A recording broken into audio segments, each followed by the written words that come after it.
It may not seem like much, but I've got tips on how to help us from going through this again.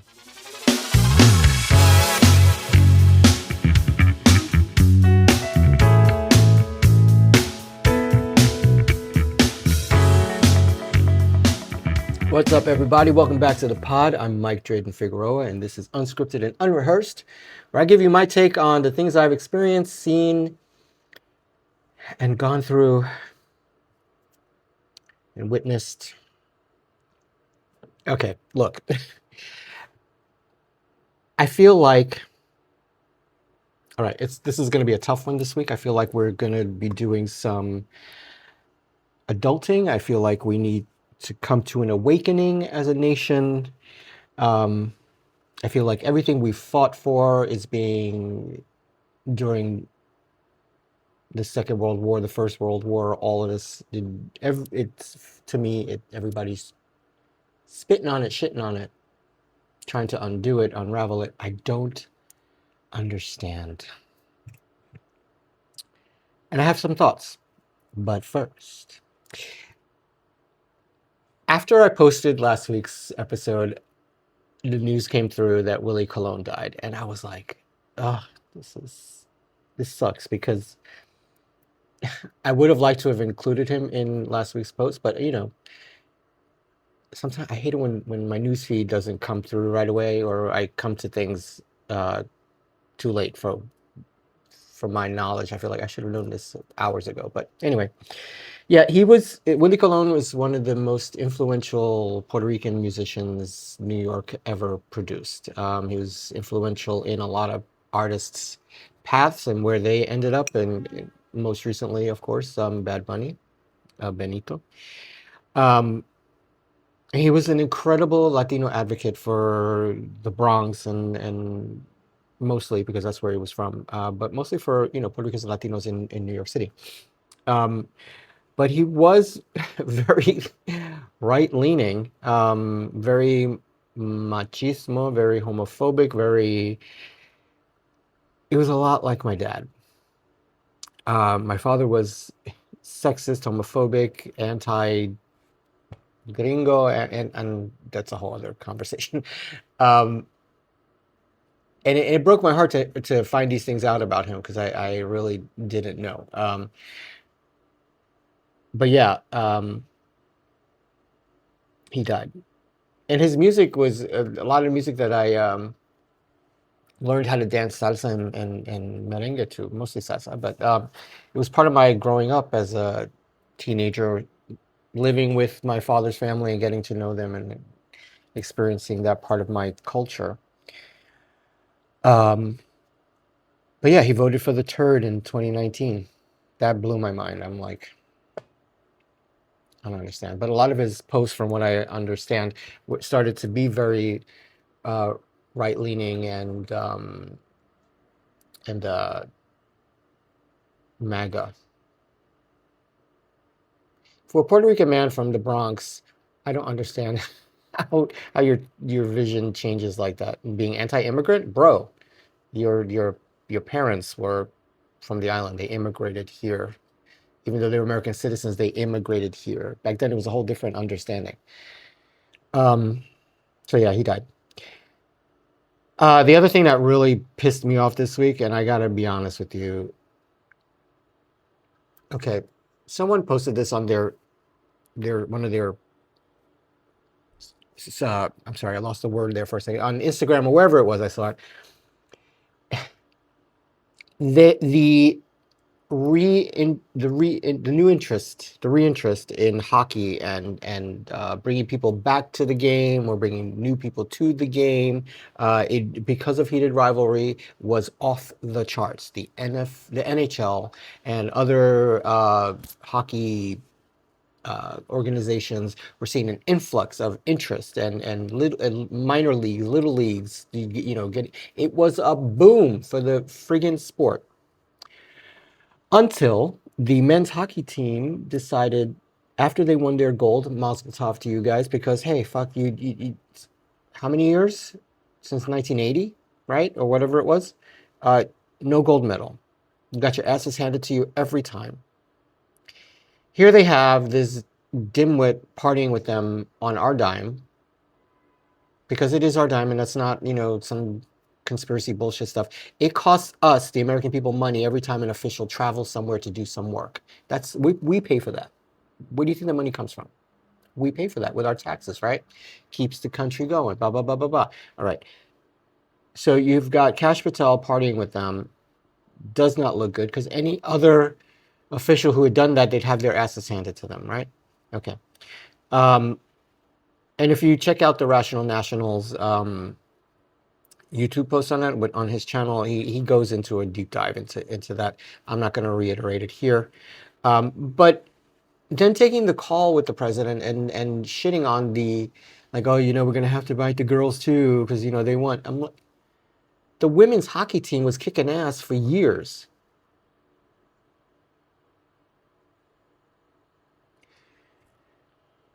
I'm glad it didn't go. I'm disappointed, and I don't know if that carries any weight anymore, but being disappointed is far more heavy than being pissed off at somebody, because it's like how we look at each other after that. You can make a mistake, you can make a faux pas, you can try to fix it, but there's levels to that, and this was like way up there. And I'm like, do you have daughters? You have sisters, you have mothers. There would be no men without women. That's a biological, scientific fact. There would be no men without women.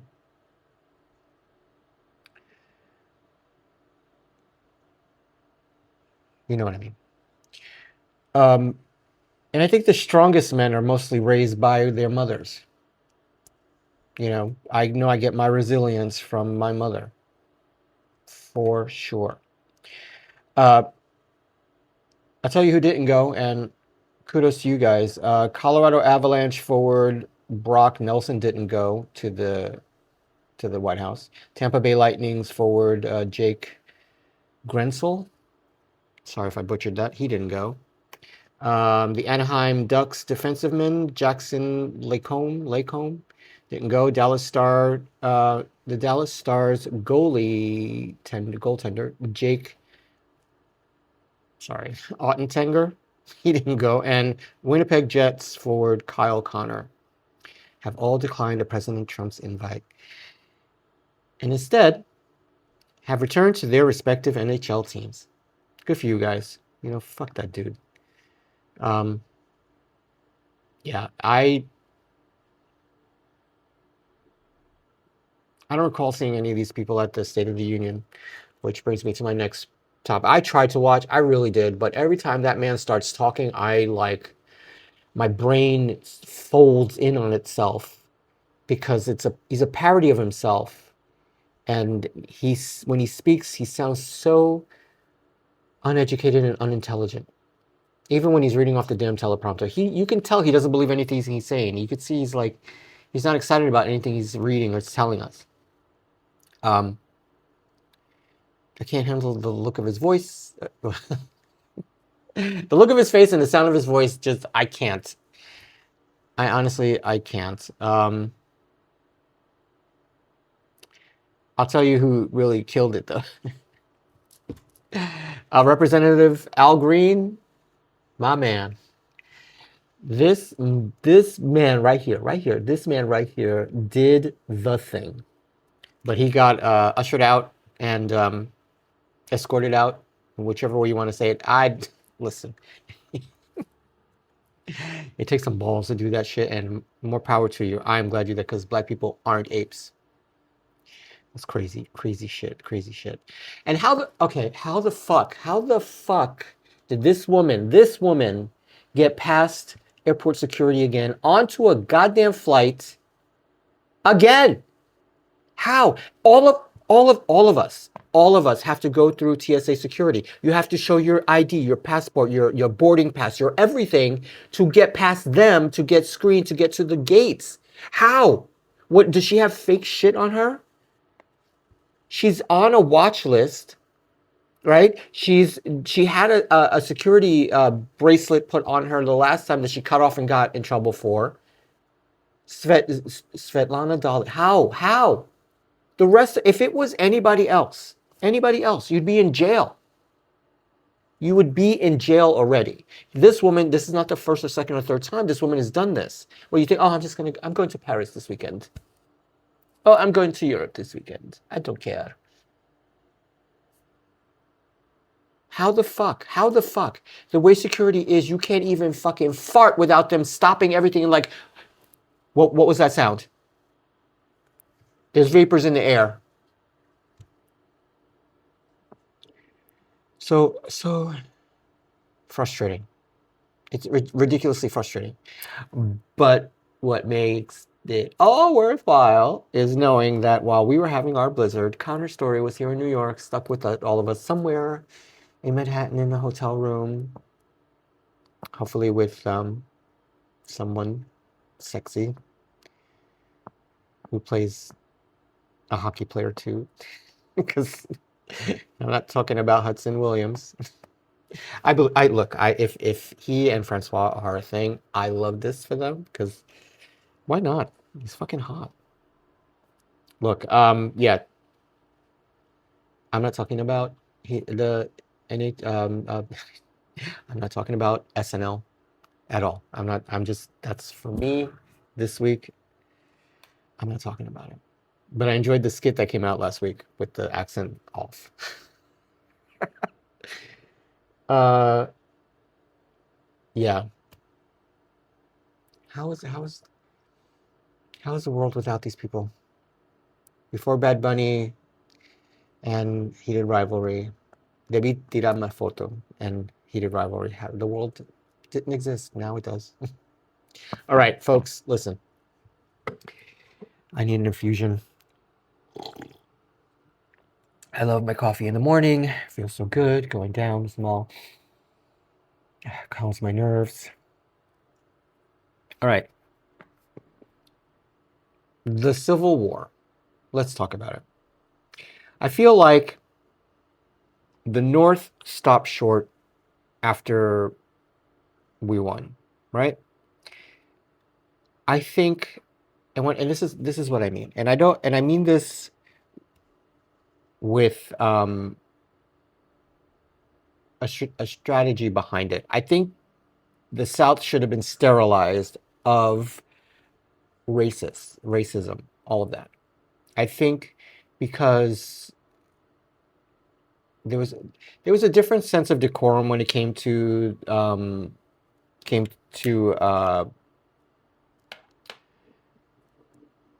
Congress and leadership and what people were trying to accomplish back then, and the level of respect they held for the offices that they hold or held. But there were some who were conniving and okay, look, I'm not giving people a pass here, but people did what they did, right? I just think to stamp out all of that further, I think they should have just removed people from office. They should have put them in jail. They should have deported them because some of them there was like no real sense of a nation yet. So, send them back to where they came from, their ancestry from. Some of the, we were already entrenched here in building a nation. I understand this. But maybe having everything they held dear taken from them, especially their land, I think that would have set the tone that we will not be tolerating that here. We all built this nation. We're building this nation for something better. All of that aside from, the slavery and the massacres and the displacement of indigenous people. I understand this. But this moment that has us here where we are now was, I think, an allowance of letting people allowed to still fly the Confederate flag, to still hold a nostalgia for whatever and how they treat people of color, right? Okay. I think that should have been stamped out way before. Again, clear out the politicians, have them removed from office. You cannot represent where you're from because of what you wanted or how you see people, right? How you're using people as slaves, how you didn't, and what was the Civil War? It was because the South didn't want to give up their slaves. They looked at people of color, black people, as property, right? That's in part, right? Okay. Not to give Northerners a pass, but that's what they were trying to change. And they said, okay, we're going to war for this. We're gonna fight for this. All right. Um, I think they should have jailed the financial supporters of these Southerners who continued their campaigns. They should have jailed their generals and their military people. They should have been jailed. It may have cost money, but use the money that they had to build the prisons to put all of them in jail. Or build prisons up north and keep them there. Or say, hey, Canada, can you hold on to these people for a little bit, just a few years, and then we'll take it back. I don't know why I said that, but that makes no sense. Pardon me. And I think it should have been, unless it is, no, it's not a crime. Flying the Confederate flag or allowing it to be part of a state flag should have been criminal. Criminalizing the Confederate flag. And if anybody's made noise about that, jail, because you're continuing to fester. Am I saying this right? You're allowing these people to fester in this anger that's misdirected, right? You're allowing them to say, we may have lost, but we're still legitimate. No, you're not. So I think that's right. So that was, during the Civil War era. Now, Civil Rights era, again, I think we had a second chance to do this, to stamp it out, right? Uh, equating Southern lawmakers and politicians, same difference, but equating them to Nazis, yes, absolutely would have set a tone, because we had just come off winning a Second World War, right? Treating people of color and black was just like what the Nazis did to the Jews and to the Gypsies and to everyone else who was not German or blonde hair and blue eyed, or pure blooded German that could be traced back, right? Equating them that way, I think clearing out those politicians again and seizing their assets, because money talks. Money talks, right? Seizure. You want to continue this way? No. That's not what this country is about. And so now we have a third time's a charm situation, maybe, right? Here we are again in this moment, dealing with these kinds of people who are manipulating the financial systems, who are raising prices to the point where they're going to have us fighting each other for resources, right? Um, can we stamp it out? Yeah, we're working on it. I think it seems that way. Um, I just had a brain fart, like not a fart, but like I got lost in thought that, like, what is it that I'm aware of? I don't want to come off as sounding like I'm drinking the Kool-Aid of one side or the other. It's just my sense of what I learned in history, colored as it may be, um, or shaded toward one side or another. Why do I keep saying those? Leaning toward one side or another just seemed to me, when growing up, it seemed like it was progress happening, how we were growing as a nation, and how we stopped all these bad things that we used to do, right? Um, and it's the cycle is just repeating itself, because the younger generation now are not aware of where we came from, and that is the most dangerous thing. If you don't know where you came from, you don't know who you are and where you're going, and where you could be going, or where you end up, and you're wondering, how the hell did we get here? It's because people are not being educated as to what happened before, so it doesn't happen again. I may be preaching to the choir to a lot of people right now, but that's how I feel about it, right?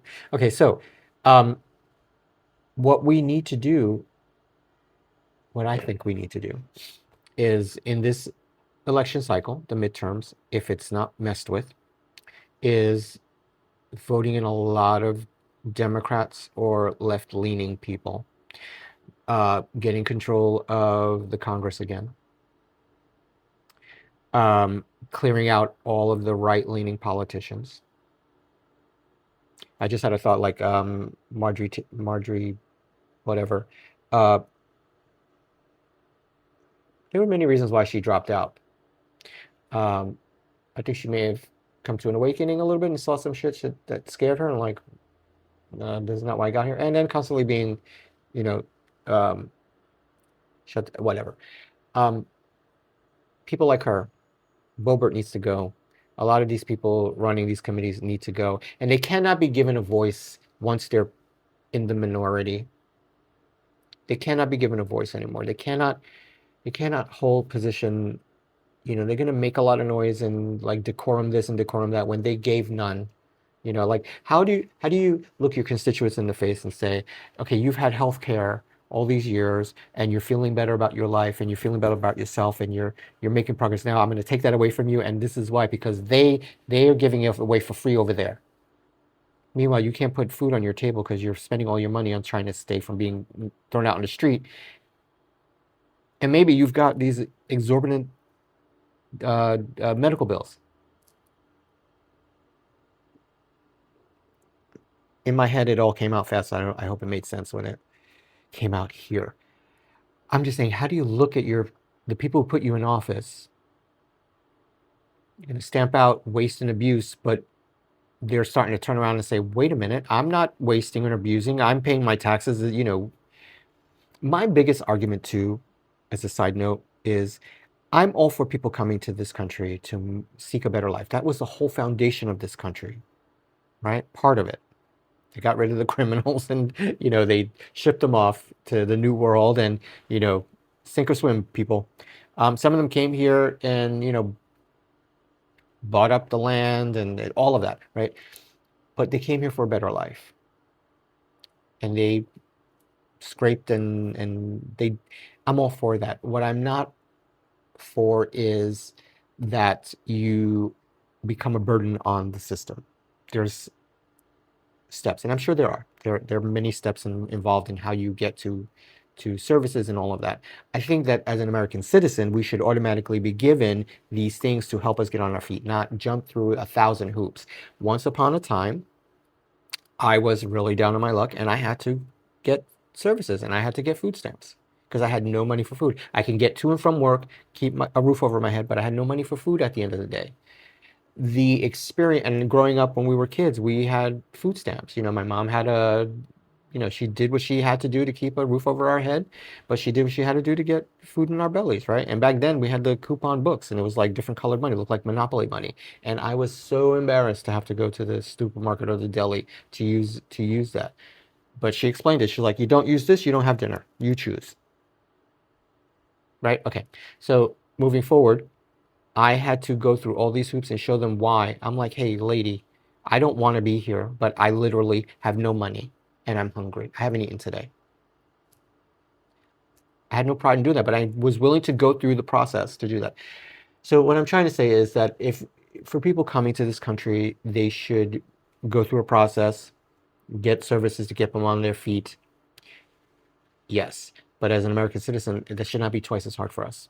If you find yourself down on your luck and you're trying to get out from under that, right?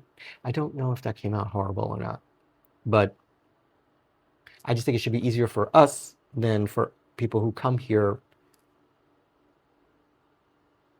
doing everything the right way. But it should be easier, right? And not take advantage, because people take advantage. Okay. I think we should seize their assets too, because that will straighten them up. And I think they should be jailed for everything that they did that allowed where we are to happen. I think we should release the Epstein files. And I think we should jail Musk or deport him because, wait, is he a citizen now? I don't know, but I know he's from South Africa. Get his ass out of here because he's fucked a lot of stuff up. I don't think this episode's going to go very far, but I hope you get to see it. Hey, listen, this all brings me to education, which I think is key. We must keep teaching history. Regardless of how you feel about how it's been presented or written or created or however, we have to teach the younger generation, get off your damn phones, get off your damn video games and read a book. or at least Google World War II, World War One, the Civil War, the War of 1812, all of that, the Spanish American War. Google it, read the blurbs and stuff, so you have at least an understanding of how this country became. It just didn't poof, there it is. You know, a lot of evil shit happened for us to have this country. Yes, a lot of great shit happened for us to have this country, but education has to be, you know, my God, I don't know if this is doable now, but I mean, because of the way things happen, but I would get my ass beat if my fucking homework wasn't done. You're watching TV with a bowl of cereal. Did you do your homework? Wham, upside the head. Get. You know, it was not a joke. And I think for us too, because you know we were who we were growing up and where we grew up. It was more, my mother instilled that you have to do twice as much. So this way, not only our family, but the rest of the world respects you. You're not going to get far if you don't know anything. I mean, there would be, I couldn't do it now, but there would be weekends where there would, depending on how we did in the week in school, the weekends would be all about memorizing our multiplication tables past the 12 times table because it blew my mind. There's more. Oh my God, there's more. There's more. And yeah, education has to be instilled, and not just that stuff. We need to teach a younger generation as well that people of color were part of the innovation of this country. For instance, and I have a list: Black innovators and inventors. The 6888. Watch that movie on Netflix. That shit blew my mind. I had no idea. That was amazing that these women did what they did and the hardship that they had to go through to get it done. But they got it done, right? The 6888, that was great. Hidden Figures, I had no idea about this. Black women were doing the math that got the spaceships and the rockets flying. I didn't know this. Why didn't they teach us that in school? I keep looking at the calendar like it's gonna some miraculous memory sheet. Calendars are a major part of who I am. I love a calendar, and anyway. Yeah, the 6888, the Hidden Figures. Garrett Morgan invented the 3-light stop sign. Garrett Morgan, black man. I need my glasses for this one. Sorry. All right. Lewis Latimer. He invented the light bulb filaments that Edison used to make the light bulb. Created the filament. He needed something to spark that. Dr. Charles Drew's blood bank technology. He invented the technology they used to create blood banks. Latino inventors and innovators. Louis von Ahn, A-H-N. He created the capture and Duolingo. Did you know that? Yeah. Duolingo. Helping the world communicate. Look at that. Ellen Ochoa. She was NASA. She created the NASA's optical systems that they use on the ships and stuff like that. Julio Palmas. He invented the balloon expandable stent that they use for, you have heart trouble or you have a blood clot. Yeah. Julio Palmas. And Alejandro Zaffaroni. I think he may be mixed. But he created the transdermal drug patch. Like, for instance, they use this technology for testosterone patches, for nicotine patches, for blah, blah, blah, blah, blah, all kinds of patches. These are the people who created these things. And more. There are other people who have created so much more. Do you remember encyclopedias? I mean, there were times where my mother I feel like she did it just to fuck with us because we fucked up and we're getting on her nerves or whatever. She's like, you're going to write a book or report, pick a subject, go to encyclopedias, pick any book and just write some. But it made us smarter. I think that's probably why I was hated so much because I'm like, that's not true. I read.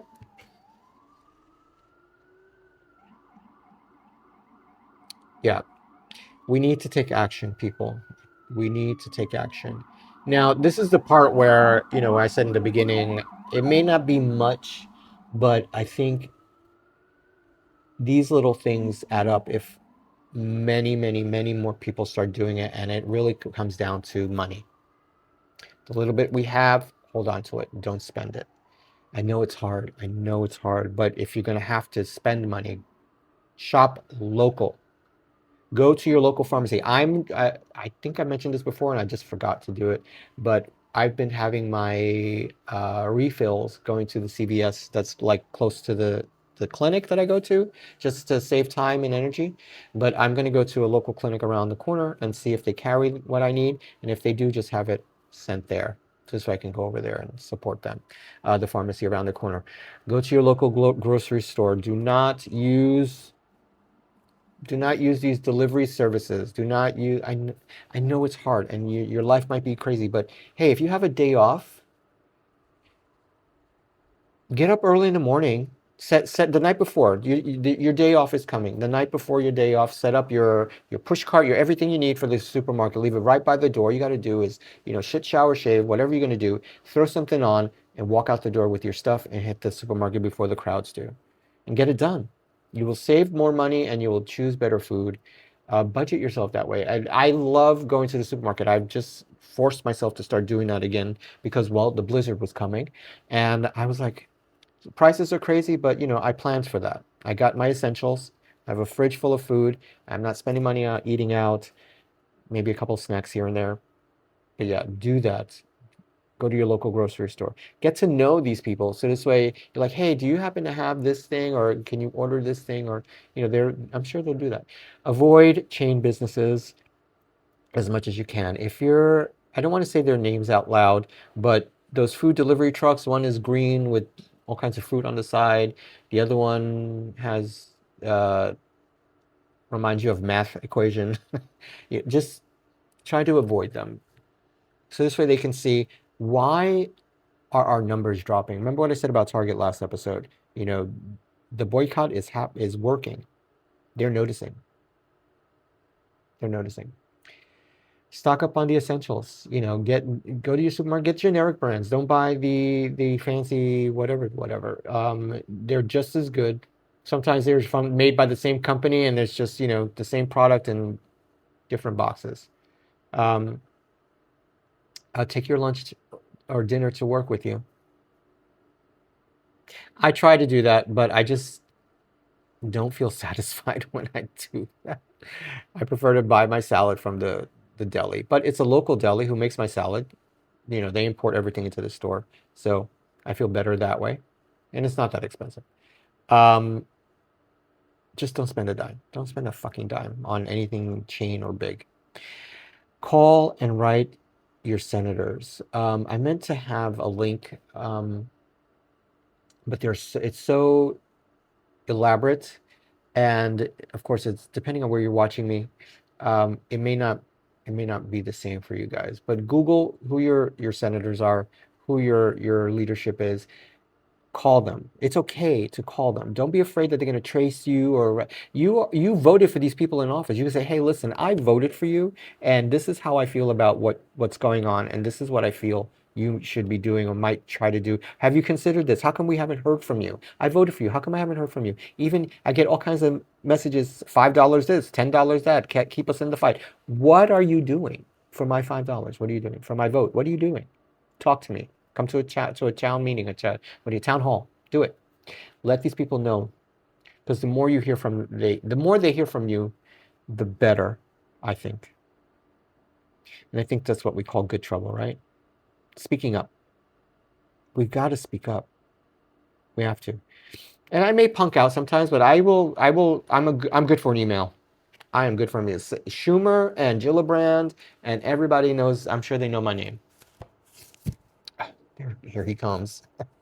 And I don't send them long, so I'm like, hey, listen, I just saw your conference on this, blah, blah, blah. That whole fiasco with Schumer saying, we stand with Israel, we stand with Israel. Do we? Because I remember not, what, 80, 90 years, no, how many years ago, they were doing that to our people. They were doing that to our people in Germany, in Poland, and everywhere else. Do we stand with Israel?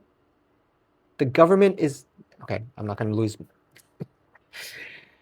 Just because you're anti a government doesn't mean you're anti a people, a religion, or an idea unless if it doesn't sit with you. Governments are governments. They're not the people per se.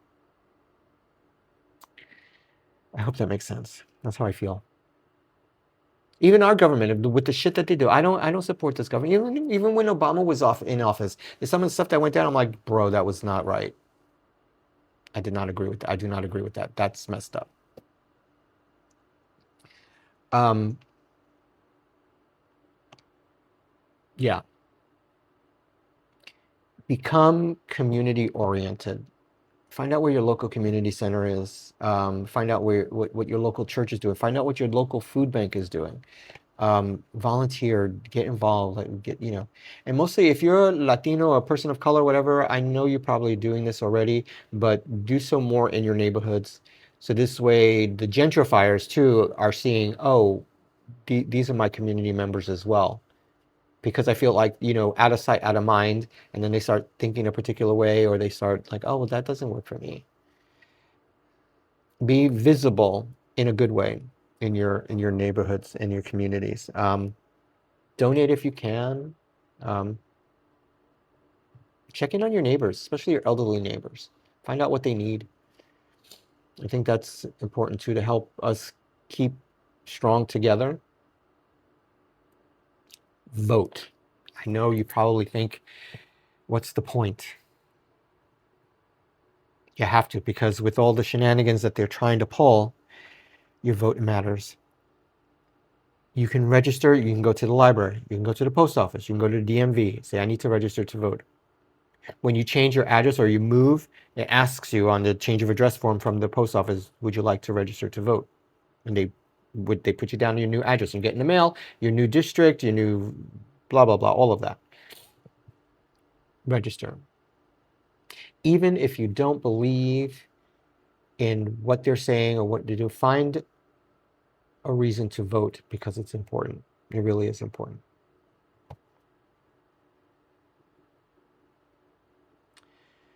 Yeah, this is a big deal. I feel like I don't want to talk about these things because so many other people are talking about these things, but I don't want to seem like I'm out of touch or uneducated on what's going on.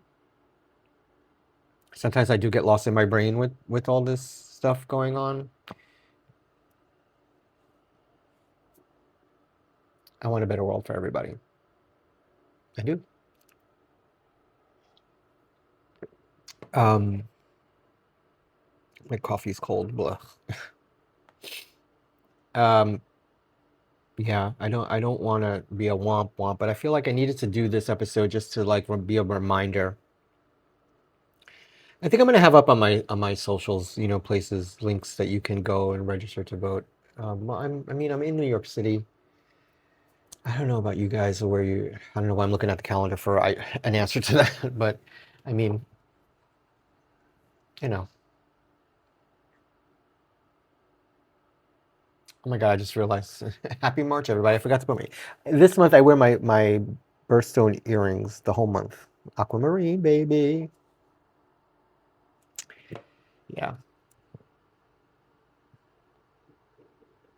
I don't know. I think I blew through all of this really fast, and I thought it was going to be longer, but I guess I made the point here. What we can do. Um, so let me ask you, how do you, no, how has the current political environment affected you? How is it making you stressed, upset? How are you handling it? How's it affecting you? What are you doing to keep your sanity as well as staying informed without being overwhelmed? I'd like to know that.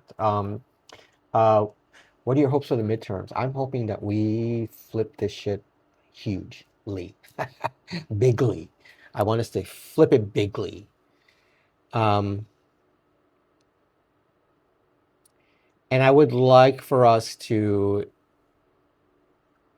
stick it to them so hard. And the time for decorum is done because I think everything that the Republicans do and the right-leaning people do is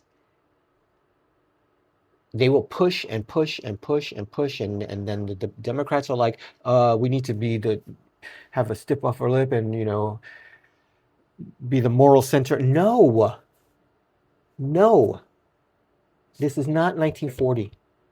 This is not 1812. This is not the beginning. They are doing shit that needs to be stopped. And the balls that need to be grown need to be bigger and more steely than anything ever before. But yeah, I want to know. Tell me how you. I'm gonna rant. I'm trying not to rant. But what are your hopes for the midterms?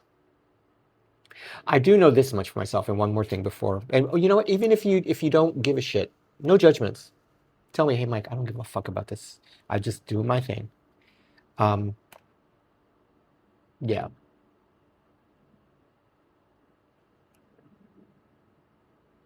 I was gonna say before. All I know is this: if I know it's a while before his term is up, I'm not voting for Schumer. I'm not voting for, and I couldn't vote for Hakeem Jeffries because he's not in my district. But I'm not going to support any of that. We need we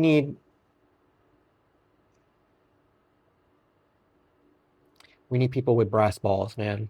I mean brass. Yeah. I hope to hear from you. Listen, if you made it this far, thank you, thank you, thank you, thank you. I appreciate it. Um, hit that like button, please. A comment with a courthouse emoji. Now, I say courthouse, but you would have to type in temple and you'll see what looks like a Roman temple. To me, it looks like a courthouse. Put that in the comments below. Yeah, I want to do that. Because law and order, people. Um, I'd like you to please remember.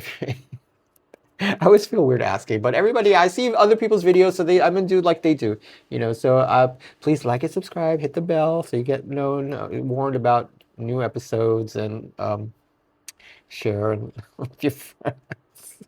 I know I'm embarrassed to ask. I'm not used to asking for things. I try to do what I can on my own, but this part I need your help. So I want to keep doing more, and I want to be able to, make better content.